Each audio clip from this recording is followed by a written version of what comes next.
Baik, selamat pagi ibu-ibu sekalian yang dikasihi oleh Tuhan Yesus Kristus.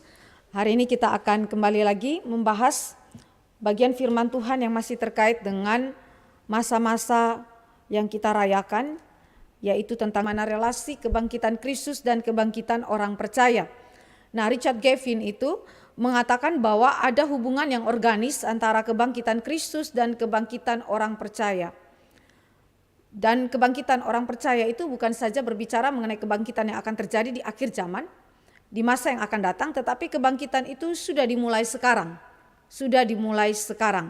Nah, bagaimana kebangkitan Kristus itu berelasi secara organis dengan kebangkitan orang percaya di masa sekarang? Nah, hari ini kita akan merenungkan hal tersebut, poin already, dan nanti minggu yang akan datang kita akan membahas mengenai poin not yet-nya. Kebangkitan Kristus dan kebangkitan orang percaya di masa yang akan datang yang belum terjadi. Nah, hari ini kita hanya fokus kepada kebangkitan Kristus dan kebangkitan orang percaya secara historis yang sudah terjadi di masa hidup kita. Mari kita akan berdoa sebelum kita memulai seluruh perenungan firman Tuhan kita. Bapa di dalam kerajaan surga, kami memuji kebesaran-Mu ya Tuhan Allah kami, karena Engkau adalah Tuhan kami yang tidak saja membawa kami untuk mengalami kematian bersama dengan Kristus, tetapi Engkau juga membawa kami untuk mengalami kebangkitan bersama dengan Kristus, sehingga hidup kami seluruhnya boleh diperuntukkan bagi kemuliaan nama Tuhan. Kami berdoa di dalam perenungan firman Tuhan pada hari ini, biarlah kami memahami betapa besar karya Tuhan di dalam hidup kami, baik di dalam hidup kami masa kini maupun di dalam hidup kami di waktu yang akan datang di akhir zaman nanti. Tuhan pimpin seluruh pemberitaan firman Tuhan pada hari ini, dan biarlah anugerah Tuhan yang menolong setiap kami di dalam pengertian akan firman-Mu. Dalam nama Yesus Kristus Tuhan, kami berdoa dan menaikkan syukur. Amin. Mari kita mulai melihat mengenai kebangkitan Kristus dan kebangkitan orang percaya secara historis yang terjadi di masa kini already. Nah, saudara yang dikasihi oleh Tuhan Yesus Kristus, di dalam beberapa teks kita akan merenungkan mengenai topik ini. Teks yang pertama adalah Efesus pasal 2 ayat 5 sampai dengan ayat yang ke-6. Efesus 2 ayat 5 sampai dengan ayat yang ke-6 saya baca bagi kita. Saya baca lebih dahulu dari ayat yang keempat, kemudian ayat 5 dan ayat yang ke-6. Tetapi Allah yang kaya dengan rahmat oleh karena kasih-Nya yang besar yang dilimpahkannya kepada kita, telah menghidupkan kita bersama-sama dengan Kristus, sekalipun kita telah mati oleh kesalahan-kesalahan kita, oleh kasih karunia kamu diselamatkan. Dan di dalam Kristus Yesus Ia telah membangkitkan kita juga dan memberikan tempat bersama-sama dengan Dia di sorga. Demikian pembacaan firman Tuhan. Ini adalah teks pertama di mana engkau dan saya membahas mengenai kebangkitan Kristus dan kebangkitan orang percaya yang terjadi di masa kini secara historis. Saudara, Richard Gavin mengatakan bahwa kebangkitan bersama Kristus adalah pengalaman aktual setiap individu orang percaya di dalam sejarah. Kebangkitan bersama Kristus adalah pengalaman aktual setiap individu orang percaya di dalam sejarah. Jadi ini bukan pengalaman yang nanti akan kita alami di akhir zaman, tetapi sesungguhnya sudah terjadi di masa kini. Nah, di dalam istilah telah membangkitkan di teks kita, dan di dalam Kristus Yesus Ia telah membangkitkan kita juga, ya. Telah membangkitkan itu di dalam bahasa Yunaninya sunegero, ya. Itu adalah sesuatu yang terkait dengan keadaan kematian di dalam dosa. Kebangkitan adalah sesuatu yang terkait dengan keadaan di masa lampau, yaitu kematian di dalam dosa. Jadi pembicaraan mengenai kebangkitan orang percaya bersama dengan Kristus tidak dapat dilepaskan dengan kematian orang percaya bersama dengan Kristus di masa yang lampau. Ini terkait dengan apa? Kalimat yang dikatakan di dalam Efesus 2 ayat 1, bahwa orang-orang yang termasuk adalah Paulus telah mati. Jemaat Efesus bersama dengan Paulus dan juga kita semua sesungguhnya telah mati oleh kesalahan-kesalahan, kematian karena dosa itu termasuk dalam kejatuhan moral manusia. Mari kita lihat di dalam Efesus 2 ayat 1, saya bacakan teks ini bagi kita. Kamu dahulu sudah mati karena pelanggaran-pelanggaran dan dosa-dosamu. Kamu hidup di dalamnya. Demikian juga Paulus mengatakan bahwa dirinya juga sebelumnya terhitung di dalam kondisi ini. Jadi kondisi yang disebutkan sebagai kematian bersama Kristus adalah saudara dan saya termasuk dengan Paulus beserta dengan jemaat Efesus pada waktu itu adalah orang-orang yang telah mati oleh kesalahan-kesalahan. Dan kesalahan-kesalahan itu adalah berbicara mengenai apa? Kematian karena dosa dan kejatuhan moral di dalam dosa. Saudara yang dikasihi oleh Tuhan Yesus Kristus, sekali lagi kebangkitan bersama Kristus tidak boleh dilepaskan dengan konsep kematian bersama dengan Kristus. Nah, apa artinya Allah itu membangkitkan kita dari kematian karena dosa-dosa, dari kejatuhan moral kita? Di dalam bahasa Yunani pasal 2 ayat 2 kitab Efesus, saudara, di situ dikatakan bahwa kamu hidup di dalamnya atau berjalan di dalamnya. Sekali lagi ini masih berbicara mengenai keadaan kematian bersama dengan Kristus, yaitu mati karena dosa atau mati karena moral kita yang jatuh dalam dosa. Paulus menjelaskan keadaan kematian kita karena dosa itu seperti apa. Hidup dan berjalan di dalam dosa. Hidup dan berjalan mengikuti dunia ini. Saudara, waktu kita berkata bahwa hidup dan berjalan sesuai dengan dunia ini, saudara, itu mengandung tiga arti ya saudara, di dalam konteks pemikiran daripada Rasul Paulus, yaitu bahwa orang yang hidup dan berjalan berdasarkan dunia ini adalah berjalan berdasarkan standar dunia yang jahat. Standar dunia yang jahat. Standar dunia yang jahat itu adalah prinsip-prinsip hidup yang jahat, yang tidak berkenan kepada Allah. Saudara dan saya bisa menemukan itu banyak sekali terjadi di dalam kehidupan kita bergereja maupun kehidupan di luar daripada gereja. Misalnya ada hal-hal yang bersangkutan dengan korupsi, atau ada hal-hal yang bersangkutan dengan kebohongan-kebohongan publik atau kebohongan-kebohongan yang bahkan memakai perkara-perkara rohani untuk menyembunyikan dosanya. Saudara dan saya melihat bahwa kita menghidupi hal itu sebagai standar kehidupan kita, sebagai prinsip hidup kita. Padahal itu adalah sesuatu yang tidak bersesuaian dengan kehendak Tuhan. Jadi hidup atau berjalan ya berdasarkan dunia ini adalah berdasarkan standar atau prinsip-prinsip hidup yang jahat.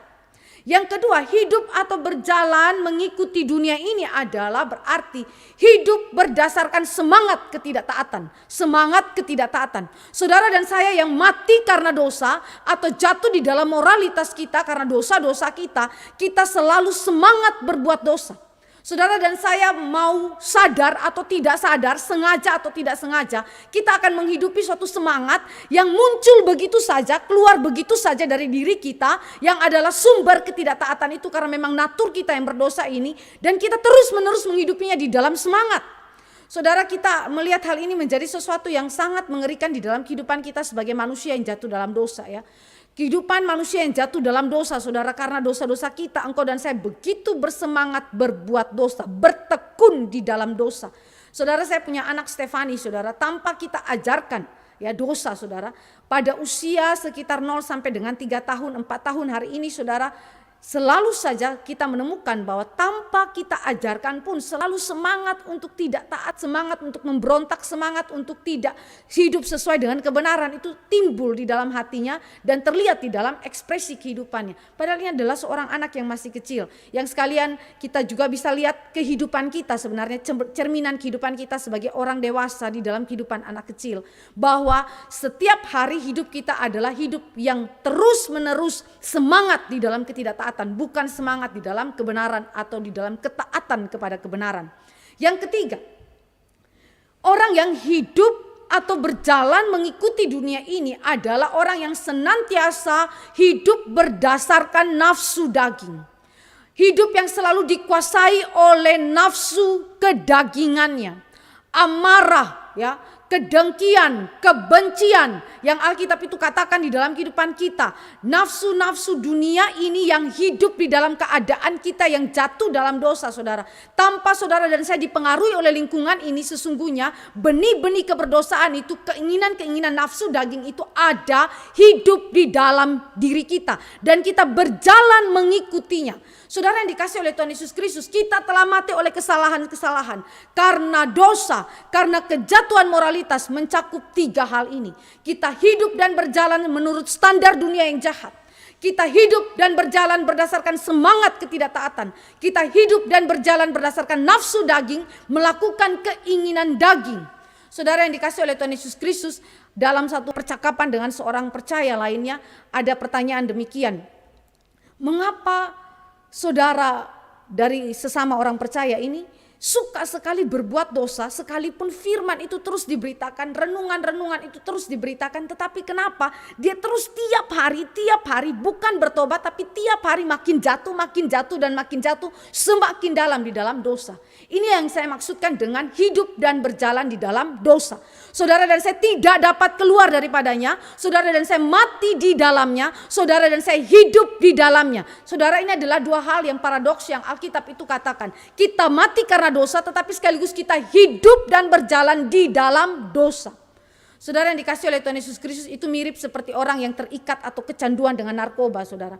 Dia mati karena narkoba, tetapi sekaligus dia hidup dan berjalan di dalam kuasa daripada narkoba. Sehingga dia tidak mungkin lagi melepaskan diri daripada kuasa kecanduan itu. Mau tidak mau, dosis rendah atau dosis tinggi, dia akan terus terikat kepada narkoba dan pada akhirnya dia binasa dengan narkoba itu. Demikianlah gambaran daripada kehidupan kita yang jatuh dalam dosa.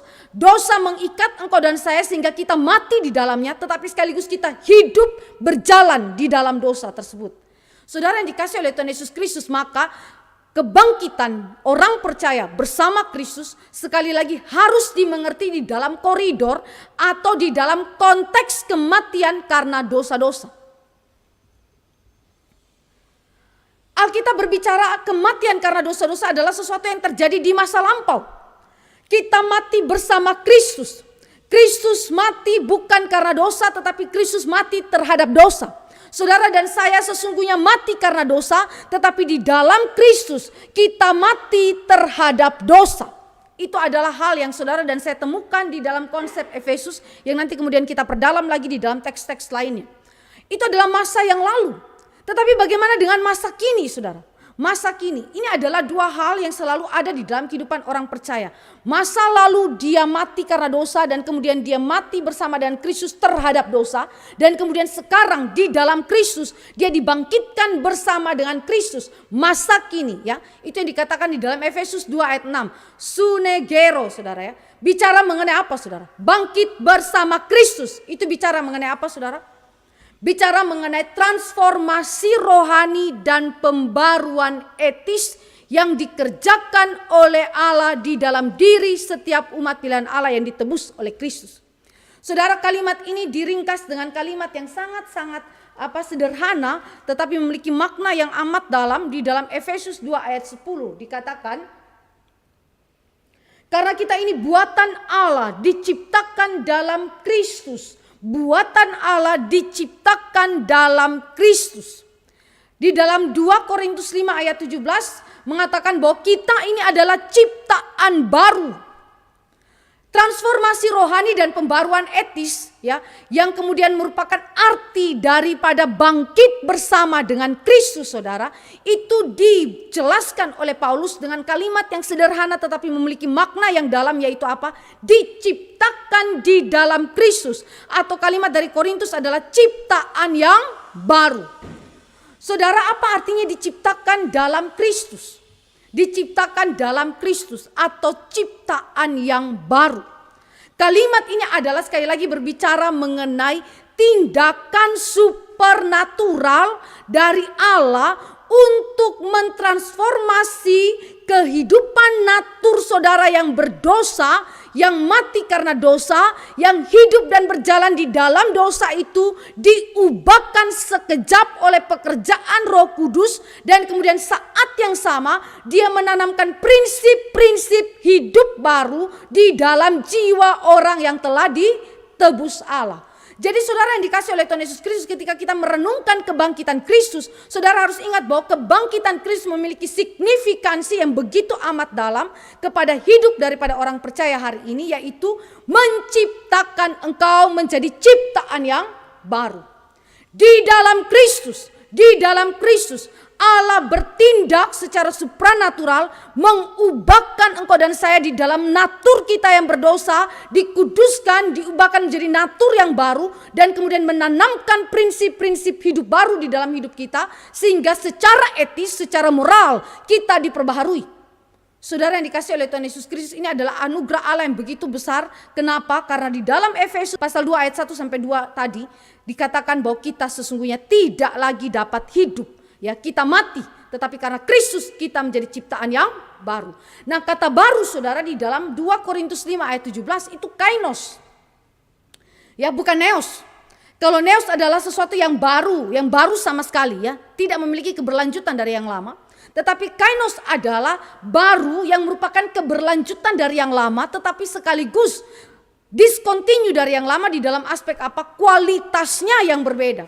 Kualitasnya yang baru. Dalam aspek apa kualitas itu yang baru? Kualitas itu baru di dalam aspek kehidupan natur rohani kita yang diubahkan Allah, dan di dalam kehidupan etis kita yang diubahkan dan ditanamkan dengan prinsip-prinsip hidup yang baru. Nah, pekerjaan ciptaan baru ini dilakukan oleh Allah di dalam Kristus, di dalam Kristus. Saudara, ketika kalimat ini dikatakan Allah menciptakan kita di dalam Kristus, saudara, itu berarti Kristus menjadi instrumen, tetapi sekaligus ruang lingkup dari ciptaan yang baru. Instrumen artinya alat untuk mentransformasi kita adalah Kristus. Tuhan tidak pakai malaikat untuk transformasi kita. Tuhan tidak pakai hal-hal eksternal lainnya untuk mengubah hidup kita, tetapi Dia pakai anak tunggalnya Yesus Kristus yang mati dan bangkit itu untuk mengubahkan kita, menjadikan kita sebagai ciptaan yang baru. Kristus berfungsi sebagai instrumen penciptaan baru. Saudara dan saya ingat ini kepada waktu Allah menciptakan langit dan bumi di dalam kitab Kejadian yang pertama. Apa yang menjadi instrumen penciptaan Allah? Ex nihilo, dari tidak ada menjadi ada. Firman. Ketika Allah berfirman, maka semuanya tercipta. Berfirman, maka ciptaan itu terjadi. Di dalam konteks ciptaan baru, ketika Allah mentransformasi kita secara rohani dan memperbarui etis kita, moralitas kita, Allah memakai Kristus Sang Firman sebagai instrumen. Ketika Dia berfirman, maka terciptalah apa? Natur yang baru yang ada dalam hidup umat pilihan Allah dan menanamkan prinsip-prinsip hidup baru di dalam kehidupan umat Allah. Sekaligus bukan saja instrumen, tetapi Kristus sekaligus ruang lingkup. Saudara, ruang lingkup itu maksudnya apa, saudara? Peter O'Brien mengatakan demikian. Kristus adalah ruang lingkup bagi ciptaan yang baru. Artinya, orang-orang tebusan Allah telah bereksistensi, saudara, di dalam tatanan yang baru yang dicipta oleh Allah di dalam Kristus. Saya ulangi. Apa maksudnya Kristus menjadi ruang lingkup ciptaan yang baru? Berarti orang-orang tebusan Allah telah bereksistensi di dalam tatanan baru yang dicipta Allah dalam Kristus. Jadi itu berarti, saudara, dengan kata lain, secara sederhana Alkitab mengatakan bahwa eksistensi orang-orang percaya di dalam natur Dia yang baru, yang diciptakan baru itu, saudara, ada bereksistensi di dalam diri Kristus. Di luar Kristus tidak ada ciptaan baru. Di luar Kristus tidak ada eksistensi hidup yang baru. Eksistensi itu ditemukan di mana? Di dalam Kristus. Maka itu yang disebut dengan Kristus menjadi ruang lingkupnya. Kristus menjadi ruang lingkupnya. Artinya batasan utama daripada ciptaan baru itu adalah Kristus. Dan kita ada di dalamnya. Ruang lingkup kita adalah Kristus. Saudara yang dikasih oleh Tuhan Yesus Kristus, ini adalah sesuatu hal yang sangat amat indah. Kenapa? Karena privilege ini, hak istimewa ini tidak diberikan kepada semua manusia, tetapi hanya diberikan kepada orang-orang pilihan Allah yang ditebus di dalam Kristus. Saudara bisa bayangkan jika ruang lingkup ciptaan baru adalah Kristus. Kristus adalah anak tunggal Allah, Dia adalah pribadi yang kekal. Maka itu berarti eksistensi kita sebagai ciptaan yang baru tidak akan diganggu gugat oleh apapun, tidak akan kemudian hancur atau hilang karena dosa, tidak mungkin. Kenapa? Karena berada di dalam Kristus. Sang pribadi Allah yang kekal itu.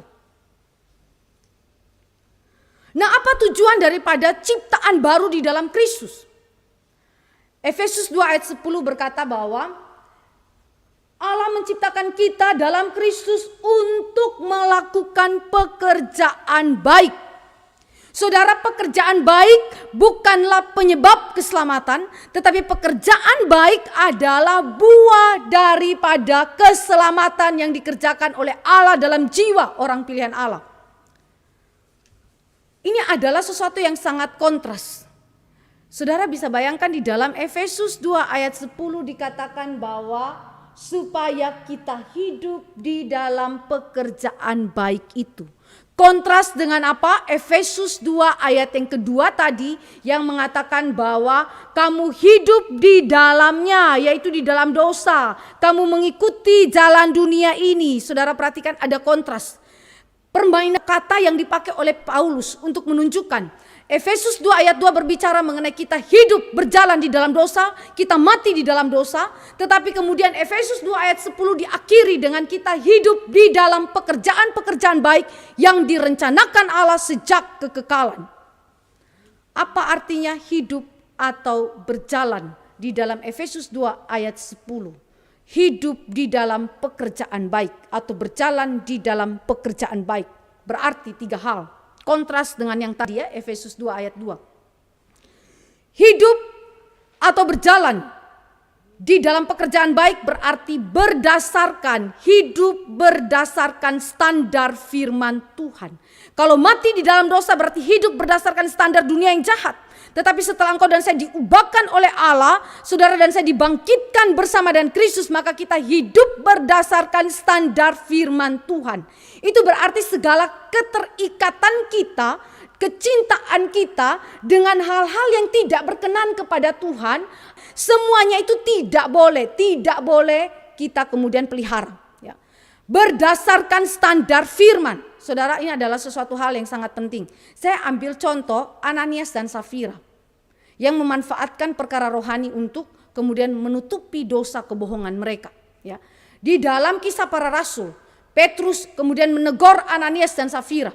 Kenapa? Karena mereka berdua telah bersepakat untuk kemudian membohongi jumlah keuangan yang merupakan hasil penjualan daripada tanah mereka yang harus dipersembahkan kepada Tuhan Allah.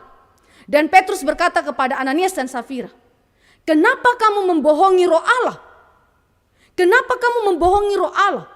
Suami datang pertama, suami bicara yang bohong. Lalu kemudian Allah menghukumnya dan binasa saat itu. Lalu begitu istrinya masuk berikutnya, apa yang dilakukan? Istrinya juga berbohong, saudara. Saudara yang dikasih oleh Tuhan Yesus Kristus, saudara perhatikan Ananias dan Safira ada di dalam lingkungan gereja mula-mula. Bersama dengan para rasul sebagai pemimpinnya. Tetapi apa yang terjadi? Mereka masih memelihara standar hidup atau standar dunia yang jahat. Mereka menghidupi itu di dalam kehidupan mereka. Bahkan di dalam kehidupan di bawah kepemimpinan para rasul. Bagaimana dengan engkau dan saya? Ketika engkau dan saya adalah orang yang telah ditransformasi secara rohani dan mengalami pembaharuan etis, maka standar firman mengubah, membersihkan cara pikir kita yang lama, segala keterikatan dan kecintaan-kecintaan kita kepada hal-hal yang bahkan yang saya katakan tadi, tanda petik kelihatannya rohani, tetapi sesungguhnya berdosa kepada Tuhan, saudara harus buang itu dari kehidupan saudara. Jadi saudara hidup berdasarkan standar firman Tuhan. Yang kedua, hidup atau berjalan di dalam pekerjaan atau perbuatan baik yang direncanakan Allah sebelum dunia diciptakan adalah hidup berdasarkan semangat ketaatan. Saudara, semangat ketaatan adalah pekerjaan supernatural daripada Tuhan. Ketika saudara dan saya berdoa kepada Allah sekalipun untuk semangat menaati Allah di dalam rangkaian doa-doa pribadi atau rangkaian doa-doa gereja kita pun bersama dengan komunitas umat Tuhan, itu adalah hasil pekerjaan Allah. Filipi berkata bahwa semua kekuatan yang kita miliki untuk menaati Tuhan adalah berasal daripada Tuhan. Jadi saudara perhatikan baik-baik, ciptaan baru adalah orang-orang yang hidup dan berjalan berdasarkan semangat ketaatan, tetapi semangat itu sendiri tidak dihasilkan dari perasaan atau keinginan natural, tetapi datang daripada Roh Allah yang membangkitkannya di dalam hidup kita. Saudara yang dikasihi oleh Tuhan Yesus Kristus, saudara bisa memperhatikan misalnya Paulus misalnya Petrus, saudara, di dalam mereka melayani Tuhan, Allah membangkitkan semangat mereka untuk menaati Tuhan. Sekalipun begitu banyaknya tantangan, begitu banyaknya keadaan yang membuat mereka sukar sekali, bahkan kematian itu sudah menjadi konsekuensi daripada pelayanan mereka kepada Kristus, tetapi semangat mereka untuk menaati Allah dalam pemberitaan Injil itu tidak pernah pudar. Kenapa? Karena semangat itu Allah yang berikan, Allah yang tanamkan dalam jiwa orang pilihan dan menggerakkan itu dalam kehidupan mereka. Ketiga, hidup dan berjalan bersama dengan Kristus, saudara, itu adalah berdasarkan roh. Hidup berdasarkan roh, itu maksudnya apa, saudara? Melakukan keinginan-keinginan roh. Saudara, saya ambil contoh waktu Paulus itu melayani, saudara, di Asia, dan kemudian Allah membelokkan dia untuk melayani di Makedonia. Dengan memberikan kepada dia suatu penglihatan di mana orang Makedonia meminta pertolongan. Dan pada saat itu juga Paulus membelokkan rencana dia dari pelayanan kepada Asia, dia membelokkan rencananya kepada pelayanan di Makedonia. Saudara, saya mau mengatakan melakukan keinginan roh itu tidak sama dengan melakukan semua hal yang terlihat baik. Melakukan keinginan roh berarti saudara dipimpin, dikuasai dengan kehendak Allah, bahkan saudara rela untuk mengubah rencana saudara demi untuk melakukan kehendak Allah. Sama seperti yang dilakukan oleh Rasul Paulus. Dari Asia diubah oleh Roh Kudus menuju ke Makedonia. Padahal apakah pelayanan di Asia adalah sesuatu yang jahat? Jawabnya tidak. Pelayanan pemberitaan Injil kepada orang-orang di Asia sama baiknya dengan pelayanan pemberitaan Injil kepada orang-orang di Makedonia. Tetapi perubahan rencana menunjukkan ketundukan Paulus di bawah kehendak Roh Kudus. Sama dengan saudara dan saya bisa lihat itu di dalam konteks Daud. Ketika Daud mempersiapkan seluruh pembangunan rumah Allah dan dia ingin sekali membangun rumah Allah, tetapi Tuhan bilang tidak. Yang bangun rumah Allah adalah Salomo dan bukan Daud. Apakah Daud kurang baik? Tanda petik ya, tanda petik, saudara. Apakah dia bukan umat Allah? Tentu Daud pernah jatuh dalam dosa. Tetapi apakah Daud itu bukan umat Allah dibandingkan Salomo? Jawabnya dua-dua adalah umat pilihan Allah. Dua-dua adalah orang percaya. Dan dua-dua juga pernah jatuh dalam dosa. Tetapi ini masalah kehendak Tuhan. Allah pilih Salomo untuk menjalankan tugas pelayanan itu dan bukan Daud. Saudara yang dikasih oleh Tuhan Yesus Kristus, ini yang saya katakan dengan melakukan keinginan roh. Itu tidak sama dengan melakukan semua pekerjaan-pekerjaan yang baik. Tidak. Tetapi saudara tunduk dan taat kepada kehendak Allah yang dinyatakan. Dan kita tahu bahwa kehendak yang dinyatakan itu adalah di dalam Alkitab. Di dalam Alkitab. Saudara yang dikasih oleh Tuhan Yesus Kristus, ini adalah pekerjaan Allah terkait dengan bangkit bersama dengan Kristus.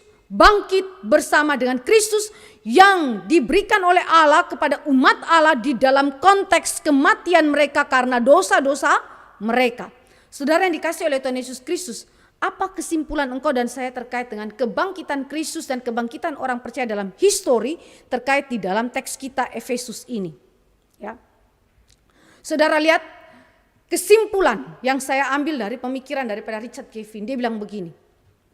Efesus 2 ayat 6. Kata telah membangkitkan. Itu mengacu kepada transisi di dalam sejarah hidup setiap individu umat Allah. Secara aktual dari hidup oleh natur yang menjadi objek murka Allah. Kepada penerima dari kasih dan kemurahan Allah. Ini adalah pengalaman eksistensial secara rohani dan supernatural. Jadi pertanyaannya, apakah kebangkitan orang Kristen, orang percaya sudah terjadi sekarang? Jawabnya iya. Kita bangkit bersama-sama dengan Kristus dengan cara apa? Dengan cara saudara secara eksistensial di dalam hidup saudara hari ini mengalami perubahan dari objek murka Allah menjadi objek kasih Allah. Dari orang yang menjadi musuh Allah menjadi orang yang dikasihi oleh Allah. Itu yang disebut dengan saudara bangkit bersama dengan Kristus. Jadi ini tidak berarti saudara bersama-sama dengan Kristus bangkit pada zaman dulu. Bukan itu saudara. Tetapi lebih kepada pengalaman eksistensial di mana Allah mentransformasi saudara secara historis. Efesus 2 ayat 6 saudara juga berbicara mengenai adanya bukti yang Allah berikan terkait relasi yang bersifat organis, relasi yang hidup antara kebangkitan Kristus dan kebangkitan orang percaya yang sudah terjadi di muka bumi ini sekarang. Ya. Jadi kalau saudara dan saya mau tunggu kebangkitan di akhir zaman, itu betul. Tetapi juga sesungguhnya sudah terjadi sekarang. Kenapa? Karena memiliki korelasi. Ikatan yang sangat organis, yang sangat hidup antara kebangkitan Kristus dan kebangkitan orang percaya yang terjadi di sini sekarang. Ini adalah teks yang pertama. Jadi saudara yang dikasih oleh Tuhan Yesus Kristus, dalam kita memaknai kebangkitan Kristus, kita tidak boleh melupakan bahwa kebangkitan Kristus itu already sekarang terjadi di dalam kehidupan orang percaya dengan membangkitkan mereka dari kematian karena dosa dan kejatuhan secara moralitas. Ya, dengan memberikan transformasi rohani. Ini poin yang pertama. Yang kedua, saudara, kita belajar kebangkitan Kristus dan kebangkitan orang percaya secara histori itu di dalam teks Kolose pasal 2. Kolose pasal 2 ayat 12 sampai ayat yang ke-13. Saya baca kitab Kolose pasal 2 ayat 12 sampai dengan ayat yang ke-13. Karena dengan Dia kamu dikuburkan dalam baptisan, dan di dalam Dia kamu turut dibangkitkan juga oleh kepercayaanmu kepada kerja kuasa Allah yang telah membangkitkan Dia dari orang mati.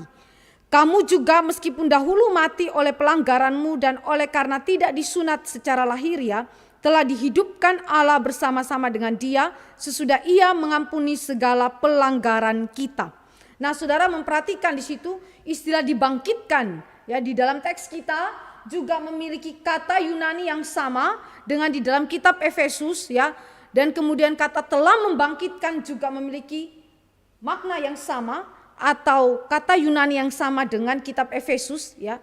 Tetap saudara, kata sunegero saudara, dibangkitkan atau telah membangkitkan itu dikombinasikan dengan kata telah dihidupkan. Telah dihidupkan saudara, ya, di dalam teks Kolose ini yang dalam bahasa Yunani memiliki kata yang berbeda untuk menunjukkan saudara, untuk menunjukkan satu prinsip yang sama yang paralel dengan prinsip yang diajarkan dalam Efesus. Apa itu saudara? Bahwa kebangkitan bersama Kristus dan hidup bersama Kristus itu mengacu kepada dua hal sekaligus.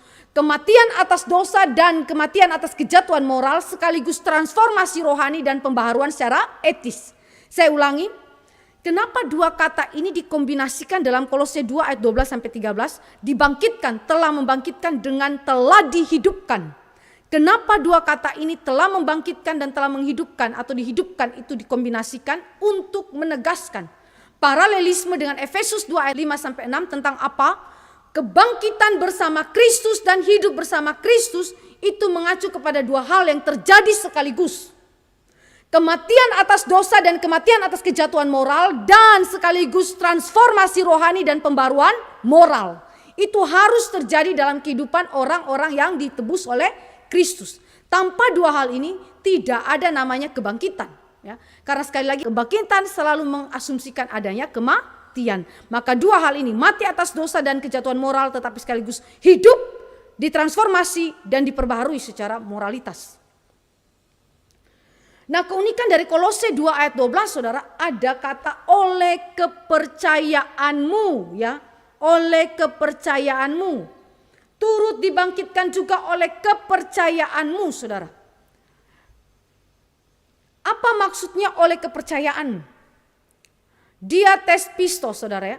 Itu berarti iman adalah satu-satunya instrumen bagi terjadinya pengalaman eksistensial dibangkitkan bersama Kristus. Saya ulangi. Iman adalah instrumen satu-satunya bagi pengalaman eksistensial dibangkitkan bersama dengan Kristus. Saudara yang dikasih oleh Tuhan Yesus Kristus, tanpa iman tidak ada namanya kebangkitan bersama Kristus. Iman sajalah yang memungkinkan saudara dan saya mengalami secara personal apa artinya dibangkitkan bersama Kristus, ditransformasi secara rohani, dibaharui secara etis. Itu hanya terjadi melalui iman. Saudara yang dikasih oleh Tuhan Yesus Kristus, di dalam iman Allah bekerja untuk membawa kita mengalami beberapa hal. Pertama, di dalam iman, kuasa Allah bekerja untuk membawa umat pilihannya kembali dari kematian. Saudara bandingkan Yohanes 12 ayat 17 ketika Yesus Kristus itu membangkitkan Lazarus, apa yang dikatakan? Lazarus keluarlah. Lazarus dipanggil keluar, dipanggil kembali daripada kematian. Satu-satunya kuasa yang membawa saudara keluar atau kembali daripada kematian adalah kuasa Kristus, adalah kuasa Allah itu sendiri. Dia adalah Allah yang memungkinkan saudara dan saya tidak dikuasai oleh maut, tetapi engkau dan saya dihidupkan. Saudara yang dikasih oleh Tuhan Yesus Kristus, kalimat Tuhan Yesus saudara adalah kalimat yang berbeda dengan para nabi atau para rasul. Ketika mereka akan membangkitkan orang yang mati, mereka harus berdoa dulu kepada Allah Bapa di surga. Tapi Yesus, dia langsung memerintahkan Lazarus untuk kemudian keluar. Artinya Lazarus kembali dari kematian berdasarkan otoritas ilahi. Saudara, itu berarti ketika Allah bekerja membangkitkan kita dari kematian melalui iman, saudara, itu adalah pekerjaan yang tidak bisa ditiru, pekerjaan yang tidak bisa diulang, tetapi pekerjaan yang terjadi satu kali untuk selamanya, di mana saudara dan saya dibangkitkan dari kematian. Kedua, melalui iman, saudara, melalui iman Allah bekerja untuk memberikan kuasa dan mempertahankan atau memelihara hidup baru yang Allah berikan di dalam diri umat Allah.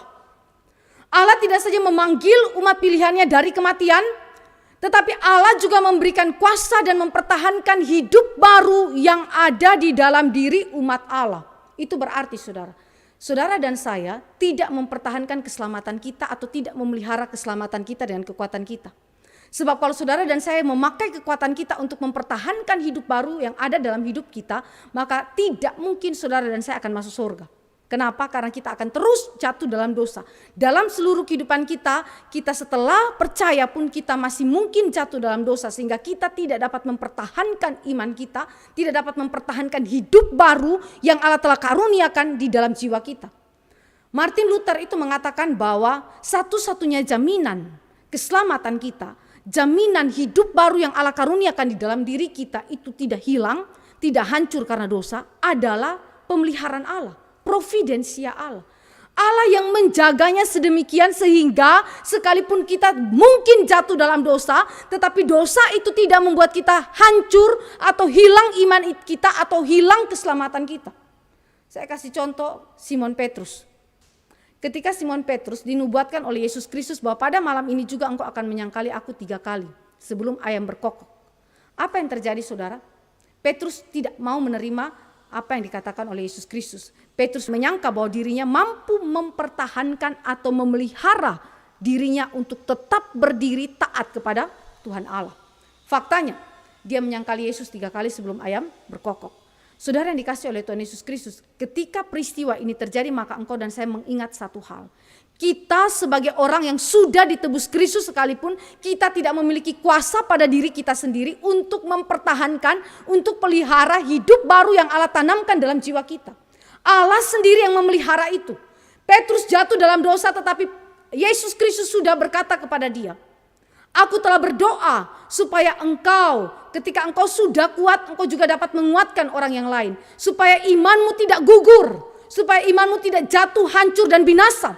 Tetapi supaya dia tetap dapat berdiri kembali di dalam imannya dan menaati Kristus. Dan setelah Petrus kuat, dia juga akan menguatkan umat Tuhan yang lain. Saudara yang dikasih Tuhan Yesus Kristus, doa Yesus untuk Petrus menggambarkan bahwa Petrus mungkin jatuh dalam dosa, tetapi kuasa dan pemeliharaan atas hidup baru yang Allah tanamkan dalam diri Petrus adalah berasal dari Allah dan bukan dari diri Petrus. Saudara, ini memberikan kepada kita penghiburan. Kenapa? Karena engkau dan saya tiap hari bergumul dengan dosa. Saudara sengaja atau tidak sengaja, saudara rencanakan atau tidak, dosa itu muncul dari diri kita atau datang dari lingkungan kita. Dan setiap kali saudara jatuh dalam dosa, ingatlah bahwa kuasa Allah dan pemeliharaan Allah saja yang memungkinkan engkau dan saya tetap memiliki hidup baru itu, dan hidup baru itu tidak akan hilang, lenyap atau hancur karena dosa-dosa. Ketiga, melalui iman, kuasa Allah bekerja untuk apa? Untuk umatnya itu menikmati hidup kekal sekarang yang kemudian akan dipenuhi secara sempurna pada akhir zaman. Yohanes 17 ayat 2-3 mengatakan bahwa Yesus Kristus memberikan hidup kekal kepada orang-orang pilihan Allah, dan hidup kekal itu adalah mengenal Allah dan mengenal pribadi yang diutus Allah, yaitu Yesus Kristus. Itu berarti hidup kekal sudah dikaruniakan oleh Allah sekarang. dan nanti disempurnakan di akhir zaman. Dan hidup kekal itu berkaitan dengan pengenalan yang sejati akan pribadi Allah melalui Yesus Kristus perantara kita satu-satunya. Saudara yang dikasih oleh Tuhan Yesus Kristus, itu berarti saudara, kebangkitan kita bersama Kristus di dalam dan melalui iman kita saudara, tidak bisa dilepaskan dari pengenalan yang sejati akan Allah. Setiap orang yang telah bangkit bersama Kristus pasti akan mencari kebenaran Allah, pasti akan tinggal di dalam kebenaran Allah dan bertumbuh di dalam kebenaran itu. Saudara ingat kalimat daripada Agustinus, salah satu bapak gereja kita, yang mengatakan bahwa iman yang sejati itu lahir daripada firman. Tetapi iman yang sejati juga akan senantiasa mencari kebenaran itu. Dan iman itu akan dikuatkan oleh kebenaran itu. Iman lahir daripada pengetahuan akan firman, tetapi iman juga akan senantiasa mencari kebenaran. Kenapa? Karena dari kebenaran itu, iman itu sendiri akan mendapatkan penguatan. Iman itu sendiri akan dipertumbuhkan oleh Allah. Sehingga saudara yang dikasih oleh Tuhan Yesus Kristus, hidup kekal berbicara mengenai pengenalan sejati kepada Allah, menuntut engkau dan saya mencari kebenaran, Karena sekali lagi desires kita, semangat kita adalah semangat untuk menaati Allah. Dan semangat untuk menaati Allah tidak dapat dipisahkan dari apa? Pengenalan yang benar akan Allah. Itulah hidup yang kekal. Jadi saudara dan saya tidak perlu mencari hidup kekal dengan makna-makna yang lain. Betul bahwa hidup kekal itu juga berarti tinggal di sorga, tetapi bukan cuma itu. Karena saudara tinggal di sorga untuk apa? Untuk menikmati Kristus, bukan? Untuk menikmati Allah Tritunggal yang kita kenal melalui Alkitab. Dengan demikian saudara dan saya melihat bahwa menikmati hidup kekal berarti sama dengan mengenal Allah kita melalui pekerjaan Allah di dalam iman yang sejati. Keempat, melalui iman yang sejati saudara, Allah bekerja untuk apa? Memampukan umat Allah untuk meninggalkan hidup yang lama dan mengenakan hidup yang baru. Kalau kalimat dari Rasul Paulus itu apa? Buka baju yang lama lalu pakai baju yang baru. Buka baju yang lama, pakai baju yang baru. Itu adalah tindakan terus menerus. Buang dosa, lalu hidup dengan hidup yang benar. Hidup dengan prinsip yang benar. Buang dosa, hidup dengan hidup yang benar. Selalu terus menerus terjadi dalam kehidupan engkau dan saya sebagai orang-orang yang telah ditebus oleh Kristus. Jadi saudara, dengan kalimat ini dibangkitkan oleh kepercayaanmu, iman menjadi instrumen satu-satunya yang Allah pakai untuk kita mengalami pengalaman eksistensial dibangkitkan. Dan di dalam iman itu Allah mengerjakan 4 hal yang begitu penting bagi hidup orang percaya. Yaitu apa? Membawa umat Allah kembali dari kematian, memberikan kuasa dan mempertahankan atau pelihara hidup baru yang Allah sudah tanamkan dalam jiwa umatnya, membawa umat Allah menikmati hidup kekal itu sekarang dan akan dipenuhkan nanti secara sempurna di akhir zaman, dan memampukan umat Allah untuk menanggalkan dosa dan mengenakan hidup yang baru. Saudara yang dikasih oleh Tuhan Yesus Kristus, ini adalah arti dibangkitkan bersama dengan Kristus. Jadi arti dibangkitkan bersama dengan Kristus, saudara tidak boleh berpikiran bahwa kita secara faktual itu bangkit sama-sama dengan Tuhan Yesus, bukan. Tetapi yang dimaksudkan di dalam Efesus maupun Kolose adalah berbicara mengenai pengalaman eksistensial saudara. Pengalaman yang bersifat personal saudara dengan Tuhan. Allah bekerja di dalam hidup saudara dan menghasilkan transformasi rohani, pembaharuan moral melalui satu-satunya instrumen yaitu iman yang Allah kerjakan di dalam hidup kita. Ketiga saudara, kita belajar kebangkitan Kristus dan kebangkitan orang percaya secara histori yang terjadi sekarang. Ya.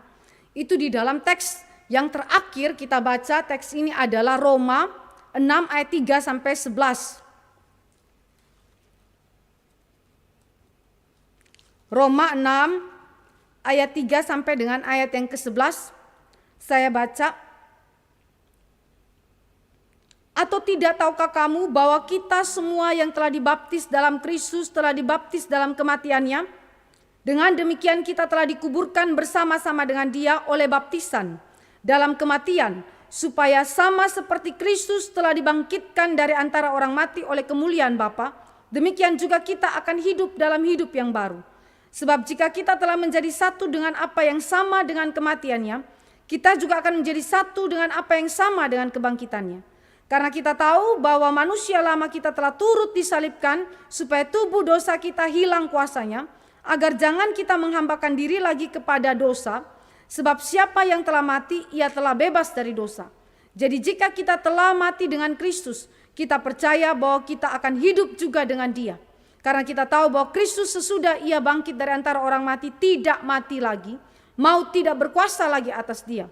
Sebab kematiannya adalah kematian terhadap dosa, satu kali dan untuk selama-lamanya, dan kehidupannya adalah kehidupan bagi Allah. Demikianlah hendaknya kamu memandangnya, bahwa kamu telah mati bagi dosa, tetapi kamu hidup bagi Allah dalam Kristus. Roma 6 ayat 3-11 menjelaskan lebih detail lagi, lebih dalam lagi mengenai arti kebangkitan Kristus dan kebangkitan orang percaya dalam sejarah. Saudara yang dikasihi Tuhan Yesus Kristus, yang pertama Roma mau berbicara, Paulus berbicara kepada jemaat Roma bahwa kematian atas dosa dan cara hidup atas dosa, saudara, itu terjadi di dalam sejarah. Kematian atas dosa dan cara hidupnya di dalam dosa terjadi di dalam sejarah. Itu diungkapkan dengan istilah dibaptis di dalam Kristus. Telah dibaptis dalam Kristus, saudara. Telah dibaptis dalam Kristus itu para teolog memakai istilah union with Christ. Ya, telah dibaptis dalam Kristus itu sama dengan union with Christ. Ya. Union with Christ itu mencakup seluruh faset atau seluruh aspek daripada karya mesianik Yesus. Ya. Apa saja, bersatu dengan kematiannya, bersatu dengan penyalibannya, bersatu dengan penguburannya, dan nanti bersatu dengan kebangkitannya. Jadi saudara telah dibaptis dalam Kristus, saudara, we union with Christ, terutama bersatu dengan 3 hal. Kematian, penyaliban, dan penguburan Yesus. Kematian, penyaliban, penguburan Yesus. Saudara lihat di dalam teks-teks yang saya tulis itu dengan ayat pembandingnya. Jadi saudara, kematian Kristus adalah kematian terhadap dosa, bukan kematian karena dosa.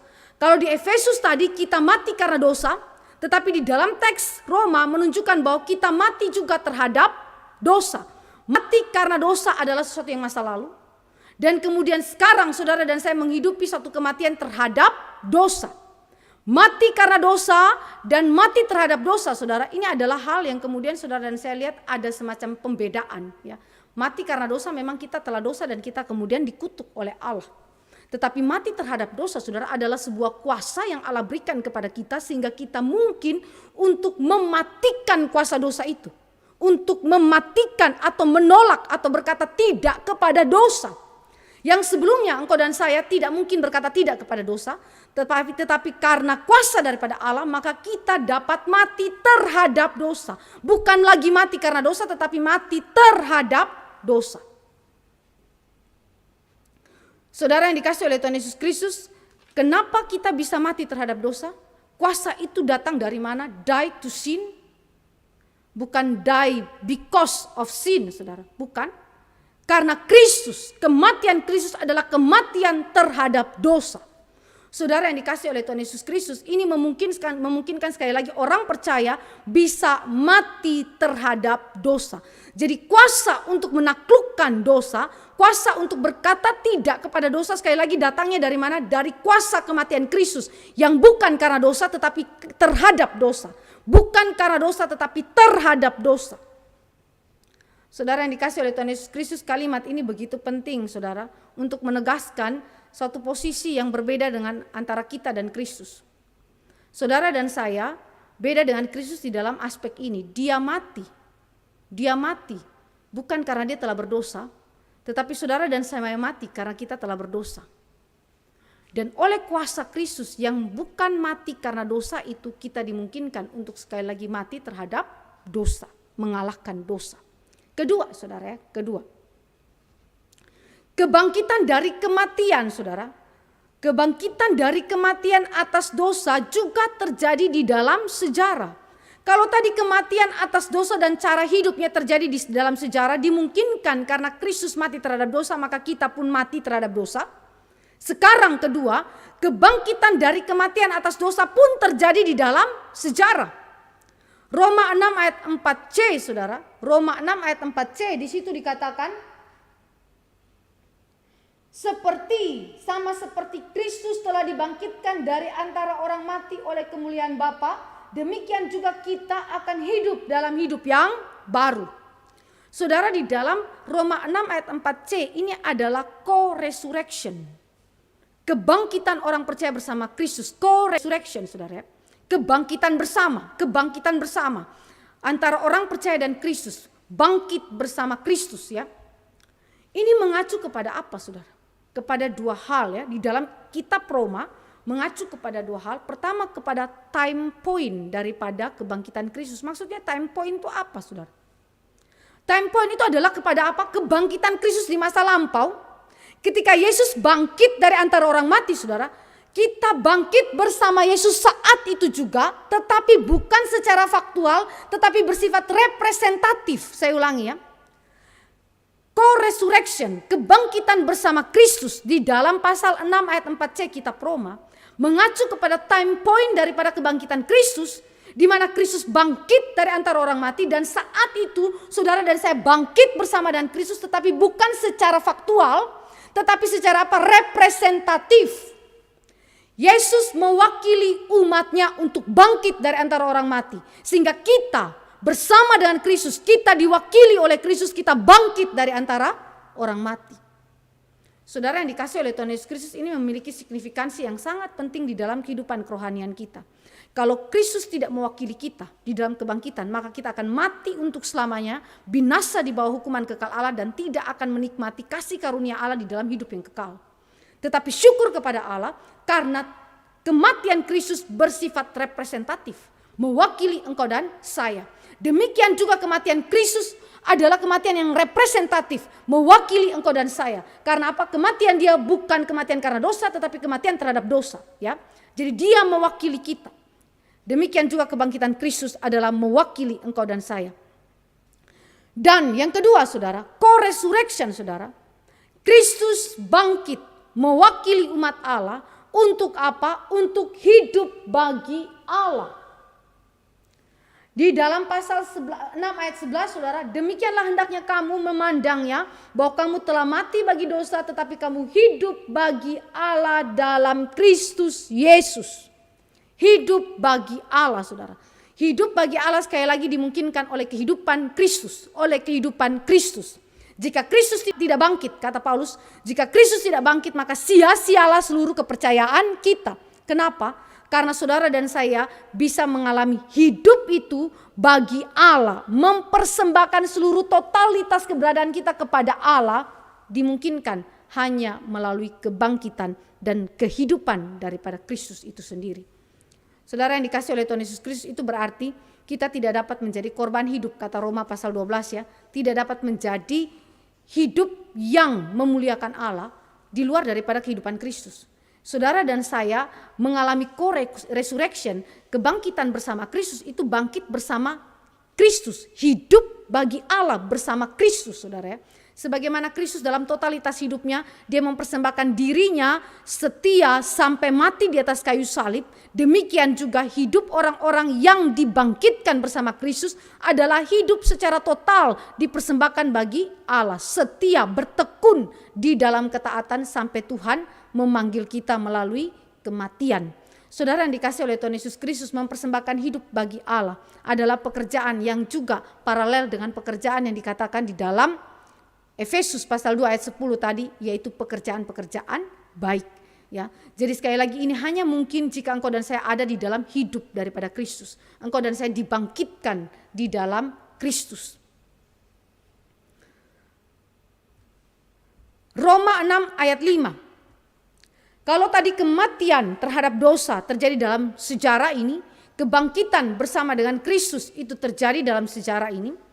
Kematian bersama Kristus, kebangkitan bersama Kristus terjadi dalam sejarah. Maka Roma 6 ayat 5 saudara berbicara mengenai aspek union with Christ ini ya saudara ya. Menjadi satu dengan, ayat yang kelima. Jika kita telah menjadi satu dengan apa yang sama dengan kematiannya, kita juga akan menjadi satu dengan apa yang sama dengan kebangkitannya. Apa yang sama dengan likeness. Likeness. Ini berbicara mengenai dua hubungan saudara. Hubungan yang tidak mungkin terpisahkan. Yang pertama, hubungan yang tidak mungkin terpisahkan antara kematian dan kebangkitan Kristus.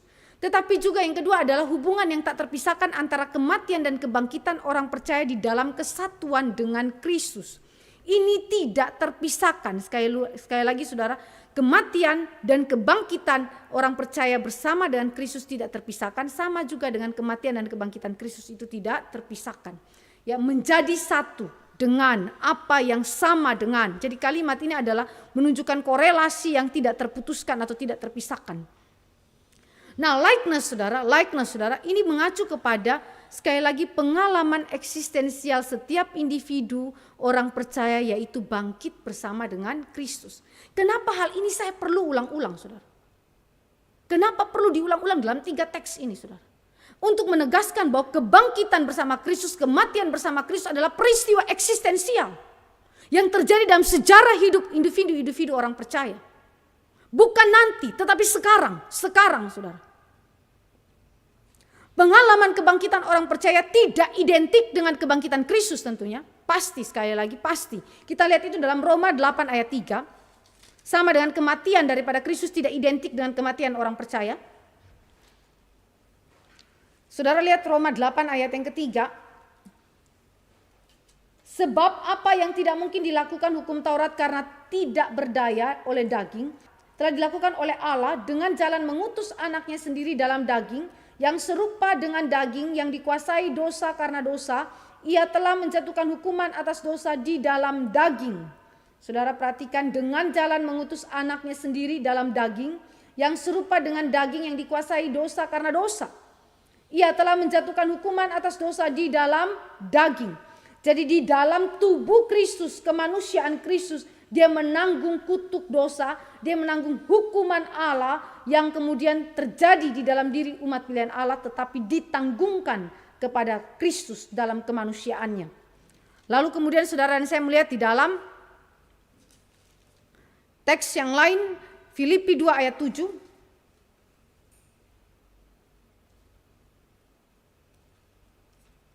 Filipi 2 ayat 7. Di situ dikatakan, melainkan telah mengosongkan dirinya dan mengambil rupa seorang hamba dan menjadi sama dengan manusia. Dan dalam keadaan sebagai manusia, ia telah merendahkan dirinya dan taat sampai mati, bahkan sampai mati di kayu salib. Ini adalah kalimat yang penting sekali, 2 teks ini untuk menunjukkan apa yang kita alami. Pengalaman kebangkitan orang percaya tidak identik dengan pengalaman kebangkitan Kristus. Karena Kristus mengerjakan sesuatu yang tidak mungkin dikerjakan oleh orang percaya dan manusia pada umumnya. Jadi saudara sekali lagi ingat baik-baik, kebangkitan orang percaya bersama dengan Kristus terkait dengan apa? Pengalaman eksistensial orang percaya. Roma 6 ayat 6 saudara, kalimat yang sama di dalam Efesus tentang ciptaan baru. Di dalam Roma 6 ayat 6 kita pakai kalimat perlawanan kontras daripada manusia lama, yaitu manusia baru. Kata ini dipakai dalam Kolose 3 ayat 9, Efesus 4 ayat 22 sampai 24. Manusia baru. Kenakanlah manusia baru, buanglah manusia yang lama. Di dalam Roma 6 ayat 6 saudara, itu bicara mengenai 2 hal ini secara bersama-sama. Ya, kebangkitan bersama dengan Kristus dan juga penyaliban bersama dengan Kristus. Dosa itu disalibkan bersama dengan Kristus saudara. Apa maksudnya dosa itu disalibkan bersama dengan Kristus? Ini bukan dalam pengertian faktual ya saudara, faktual dalam arti bahwa kita pergi paku dosa kita di tiang gantungannya Tuhan Yesus begitu di atas kayu salib, bukan demikian saudara, bukan demikian. Atau seperti sekarang yang mereka mencoba untuk menulis dosa-dosa, daftar-daftar dosa dan kemudian mereka bakar itu. Bukan begitu saudara ya. Saudara bicara mengenai disalibkan bersama dengan Kristus, sekali lagi mengacu kepada pengalaman eksistensial individu orang percaya yang mati bersama Kristus terhadap dosa, di mana tubuh dosa dihancurkan, manusia lama itu dihancurkan, dan perbudakan atas dosa itu dipatahkan, dihentikan. Itu maksudnya saudara. Jadi tidak boleh kita berasumsi dosa-dosa kita itu telah dipakukan, disalibkan bersama dengan Kristus. Itu sama dengan kita secara faktual ya, literal ya tadi saya katakan, tulis dosa-dosa kita lalu dipaku di atas kayu salib, bukan begitu. Atau secara modern dilakukan dengan bentuk tulis dosa-dosa, daftar dosa lalu kemudian dibakar ya, bukan begitu. Tetapi sekali lagi ini adalah pengalaman eksistensial secara individu yang terjadi di mana orang percaya mati bersama Kristus terhadap dosa, di mana tubuh dosa manusia lama dihancurkan dan perbudakan atas dosa dihentikan. Saudara dikasih oleh Tuhan Yesus Kristus, itu sebabnya orang percaya tidak mungkin tetap tinggal di dalam dosa. Saya ulangi, orang percaya tidak mungkin tetap tinggal dalam dosa, berkubang dalam dosa, itu impossible.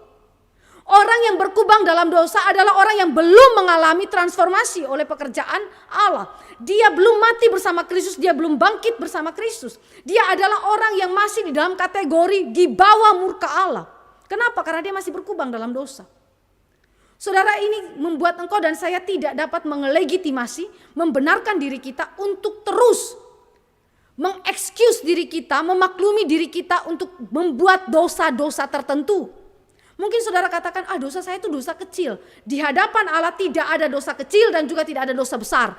Di hadapan Allah esensi dosa adalah pemberontakan kepada Allah yang harus dimusnahkan, dihentikan. Bukan kemudian saudara dan saya hidup berkubang di dalamnya lagi, tidak boleh. Saudara yang dikasih oleh Tuhan Yesus Kristus, kita sekali lagi tidak boleh menghidupi kehidupan yang mengatakan percaya kepada Kristus tetapi sekaligus hidup dalam dosa. Tidak bisa. Saudara kalau percaya kepada Kristus, saudara harus buang dosa. Tidak boleh ada dosa. Perangi dosa itu dan kalahkan dosa itu dan kuasa Tuhan. Ini artinya dosa itu dipakukan di kayu salib, disalibkan bersama dengan Kristus. Lalu dibangkitkan bersama dengan Kristus ya. Sekali lagi mengacu kepada pengalaman eksistensial orang percaya di mana mereka hidup dan dikuasai oleh kebenaran. Bangkit bersama Kristus berarti hidup dan dikuasai oleh kebenaran. Itu sudah ditekankan di dalam Efesus dengan cukup banyak yang tadi kita sudah lihat. Jadi saudara yang dikasih oleh Tuhan Yesus Kristus, di dalam kehidupan orang percaya akan terlihat tension yang tidak pernah berhenti seumur hidup antara manusia lama dan manusia baru. Selalu ada peperangan di dalam jiwa kita. Kita mau melayani Tuhan dengan sukacita, itu manusia baru kita. Tetapi di pihak lain ada manusia lama kita yang membuat kita begitu amat malas. Begitu tidak menyukai pelayanan Tuhan.